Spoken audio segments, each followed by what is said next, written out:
Alright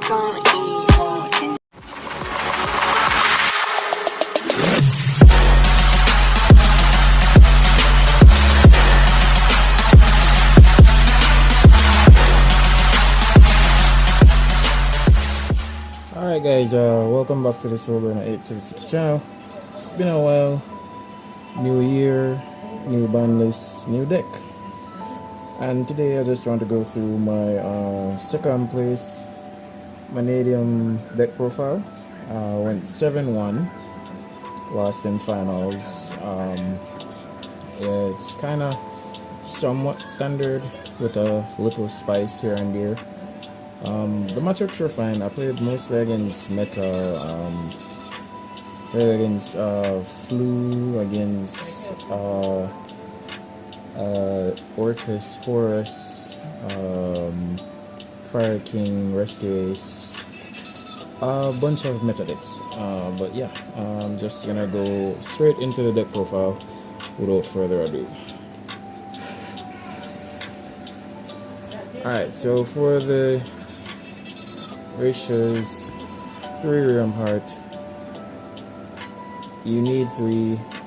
It accesses all your Mannadium cards besides the field spell itself, and this card by itself is an FTK, which I did on my first round, because my first round and my second game I opened up 3 of this card, and this alone was FTK. 3 Samsara, because it is your other Visa Starfrost on the field or in the grave. It counts as Visa Starfrost. You can make certain level 8 synchro plays, like to make the Stardust, to if you have a level 2 to make Baron or Dispata or whichever it is that you choose to do, or you can just use it to make Vicious Astrolabe.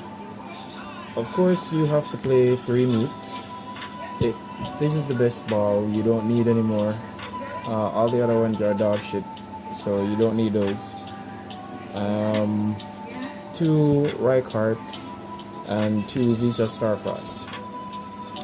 I think this is the perfect ratio for Visas, because you have this guy and you can swap between playing 3 of this and playing 2 of this, or you can just play 3 of all of these and keep Visas at 2, whichever works. But for me personally, for now, I like 3 and 2. And that's it for all the Visas, Mannadium, and its counterparts. This was Hand Trap Mannadium. So for the Hand Traps, I played 14 or 13 rather. 3 Nib. Nib is very prevalent in this format.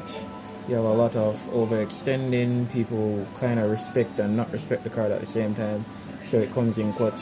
It helped me to clinch a lot of games where it was spiraling out of control. So yeah, 3 Ash. Most people probably will cut this card going forward because there's going to be a lot of heater prevalent, but if that happens, then you're going to have a lot of branded players having a field day, which I think playing this card in the main kind of is worth it to cover those matchups, because it can become overwhelming should that card resolve. I was playing 3 Droll. I know I have 2 Ultra and 1 Singular. I hate this one, but I have to play it because the meta calls for it. And this is why I said I played 13 Hand Traps.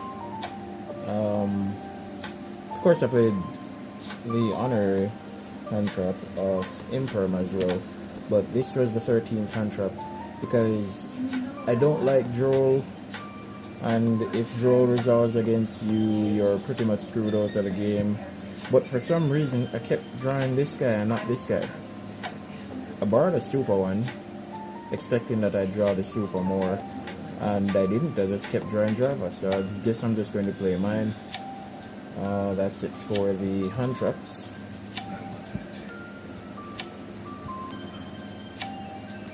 Okay, for the other cards, 3 Peaceful Planet.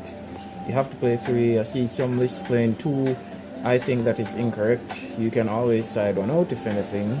if you need the space for side cards. But I think 3 is always correct for going first because Room Heart is your FTK. I think you always want to be able to open it. 2 Primitive Planet, Phobia. I was playing the Tier Elements Fuel Spell, but I kind of cut down on cards that make me play into draw hard, so I cut down on those, and I'm just going with these for the Fuel Spells. You'll also notice I'm not playing Terraforming as well as I go along. As I said, I wanted to not lose the draw so hard. Playing 1, 2, 3 Forbidden Droplets. This is for the mirror match. This is also for what's that deck that tries to Calamity Lock you as well. The big thing that jumps in the Spell and Trap zone as Spell and Trap or whatever the hell that is. But yeah, it's for those type of matchups. And this can help you play around draw, because after you resolve your card to add, you have the turn player priority. And if you activate this card and send a monster, your opponent cannot respond with draw, which means you get another play to search if you need the other body, or you just get to play free from there if you don't have any more searches. 2 Scareclaw Arrival. I mean, you don't need any more than 2, in my opinion. This card is fine where it is. It does what it's supposed to. It can get you your Visas, it can get you your Phobia back, your Reichhardt, it can get you your Samsara as well, because remember, Samsara is Visa Starfrost in the graveyard. And then we're playing 2 Triple Tactic Talents. Didn't come up as much. The most you want this card in the deck for is to draw. So I resolved it drawing a lot, because I didn't see much draws resolved against me, which was pretty fine. It was pretty good. 1 Mannadium Obsession and 1 Imagining.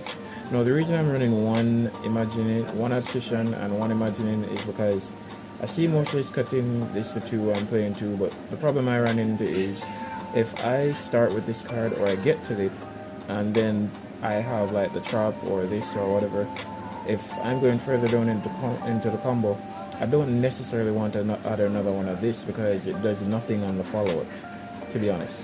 So I opted for the 1 because I can always recycle it with the Dispatter, because Dispatter shuffles in a banished card. And this can turn one of your counterparts into a tuner, like your Heart or your Reichhardt. So yeah. 1 Call by the Grave, of course, we hate draw, and Call by is at 1. 1 Rota, because you still play Warriors, and this gets you to a missing piece, so it's a necessary evil. Plays harder to draw, but again, necessary evil. 1 Synchro Rumble, because it helps to complete the FTK, and then of course, the 1 Reframing. I've heard that people are starting to cut this card. I don't know why, but I don't think I'll be cutting this card from the main, regardless of the meta. I'm just gonna try to play through it. But that was it for the main deck. It is a 45 card main deck. Yep, very, very big main deck. For the extra deck now, I played 1 Lightheart. I kinda regretted this. Only in the final, because the second one came up. The only reason I'm playing 1 is because in real life I actually own 1, but I have access to 2, but I wanted to play the deck with what I own to see how well I can, do with just the cards I own. But I'm probably going to play 2 of this card going forward, because I would borrow the other one from a friend, so I'm going to play the 2 going forward. Or I might just keep it at 1, whichever works. 1 Cross Sheep, of course, this is mandatory. 1 SP Little Knight. Now, you can choose to play something else if you can't afford to get SP Little Knight. You can play Dark, you can play more Link, you can play Access Code, Unicorn, which is basically what this card took over for. And of course, Appaloosa. These are your only links. You don't play any more than these. you can get away with playing one more of this and playing a total of 5 links, but for me, I played the 4. For the synchros, you have to play the one Tricipta. It allows you to go into your Amritara. Of course, you play the Stardust. It gets you access to your Baron or your Dispatter. And then, if you're starting with this, if you start with a field spell and then you resolve this, you can just turn this into this survives this, and then you turn it into Baron, and then you continue playing from there. Go on Amritara because it gets you to any one of your field spells. It gets you to your counter trap. It gets you to Imaginings. It gets you to Obsidian.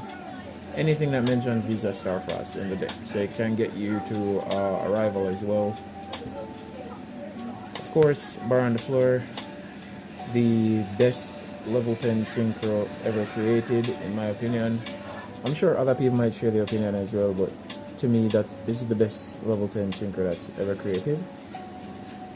One Sword Soul Sovereign Shenying, because this, you can make a pseudo combo if you don't get the FTK, where you put this card, this card, this card, and the other one being Dispatter on the board with the counter trap. If you negate something with the counter trap, then you can simply banish the counter trap, shuffle back the little balls into the grave, into the deck, and then because you banish the trap, this card will trigger. If they opt to trigger to do something else, you can just SP, or you can trigger this using the SP when they do something. You can just use this to banish your Baron if you've already spent a negate, and then when Baron comes back, he will have his negate once more, because Baron is once while face up on the field, and since SP Little Knight will be banishing both, when it comes back, the clause will be removed. So that's something you need to know. Crimson Dragon, of course, gets you into your Dispatter if you've already gone through this and you don't have any more ways to make it. And I was playing FTK Mannadium, so of course I was playing the Bishbalkin and the Hot Red Dragon Calamity. I did this combo a lot today, a whole lot. I was trying to do it in the finals, but yeah. I think my last 2 matches I actually played without doing this. Yeah, Horus Bestial, I kinda had to win without this because I fucked up the combo. Because I'm still relatively new to the deck, so I'm just learning as I go. I was on Infernoble before, as you know. Still gonna be on that deck, trying to get the Flaming Swordsman stuff. But yeah, to round off the extra deck, 2 Vicious Astrolabe. This card is amazing. It pops cards. It is not once per turn, and it gains attack. So this card can just literally spell game out of nowhere. And then with this card, you can effectively play 3 while playing 2, because you can make SP, banish it, and then when they activate something, if you want to just destroy it, you shuffle this back into the extra, pop it, and then you have 2 more Vicious Astrolabe to go through. Because you would have the material, because this would already special back one of your Visas, and you'd have it in the grave, and any other counterparts that you get, you can just make your Vicious Astrolabe again. And that's it for the extra. For the side deck, now the side deck is extremely relative to your meta, or to your locals, or whatever tournament that you're going to. But for my locals, we have a lot of Fire King players, and a lot of Graveyard Eccentric decks, so I opted to side 2 Ghost Spell. Came up a lot. We have a few lab players as well, so this came in clutch. Stopped a few wanteds with this, and a few big welcomes. But yeah, Fantastical Dragon Phantasme. I didn't really get to see this as much. I kinda regretted it, because I probably should have put this in. I probably should have put this in my final matchup against Rescue's Fire King, because I got stuck with Gamma and Driver, with no field spells, which kind of sucked. And this would have helped me to, fix my hands. 3 DD Crow. As I said, we're going into a tier 0 Fire King format. And their stuff being in the grave is like their other hand. And the more disruption you have for that, the better the game can go in your favor. Of course, the one Harpies, Harpies is just Harpies. And I decided to take 2 Soul Release, because I mean, if we're going into Fire King land, this effectively just kills their follow-up. You start with this and you force so many interactions, and then you just get to play for free. Cosmic Cyclone 2. Of course, this is for the Fire King matchup because you just banish the field spell and all their monsters go boom. And then finally, I sided 3 evenly matched.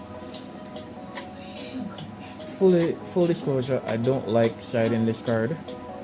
It is just a necessary evil for the Fire King matchup because they're extremely susceptible to their stuff being banished. They can play around it though, just so you know, so you have to time this properly and have a good follow-up plan for once this is resolved and what you're going to do to finish breaking the board.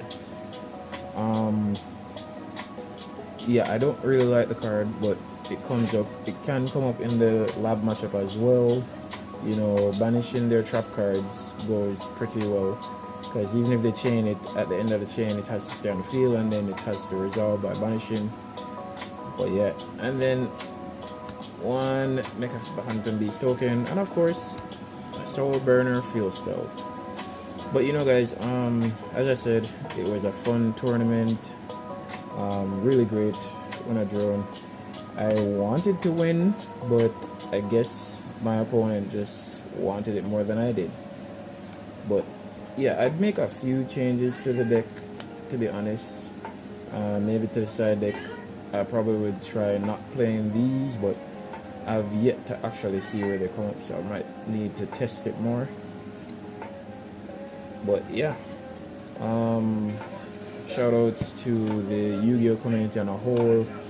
Shoutouts to Fan, the bro, for putting on the tournament. Bush, Team League, everybody in Jamaica, everybody in Yu-Gi-Oh overall that just keeps making this game fun. Yeah, it was awesome. As usual, guys, like, comment, share, and subscribe. Until next time, peace.